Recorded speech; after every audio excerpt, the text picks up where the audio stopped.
نحمدہ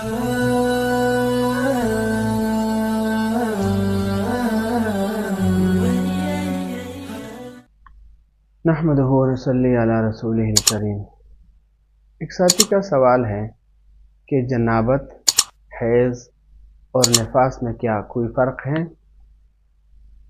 کیونکہ جنابت کے ساتھ تو روزہ درست ہو جاتا ہے، لیکن حیض اور نفاس میں ایسا نہیں ہوتا، تو اس کی وضاحت فرمائیں۔ الجواب حامداً و مسلیاً اما بعد۔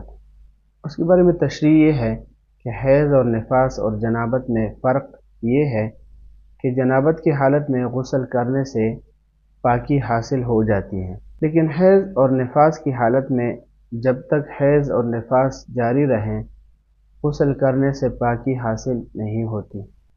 اس وجہ سے دوران حیض اور نفاس روزہ رکھنا منع ہے، جبکہ جنابت کی حالت میں جائز ہیں، جیسے کہ صحیح مسلم کی روایت ہے، حدیث کا رقم ہے 335۔ عن معاذۃ قالت سألت عائشۃ فقلت ما بال الحائض تقضي الصوم ولا تقضي الصلاة فقالت أحرورية أنت؟ قلت لست بحرورية ولكني أسأل۔ قالت كان يصيبنا ذلك فتؤمر بقضاء الصوم ولا نؤمر بقضاء الصلاة۔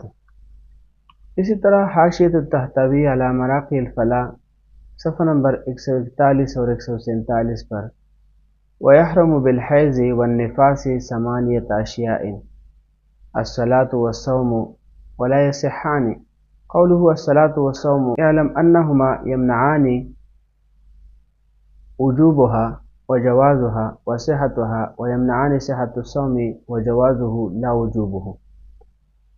ويحرم بالجنابة 5 أشياء الصلاة للأمر بالطهارة في الآية، وقراءة آية من القرآن للنهي عنه صلى الله عليه وآله وسلم، ومسها إلا بغلاف للنهي عنه بالنص، ودخول مسجد والطواف للنص المقدم۔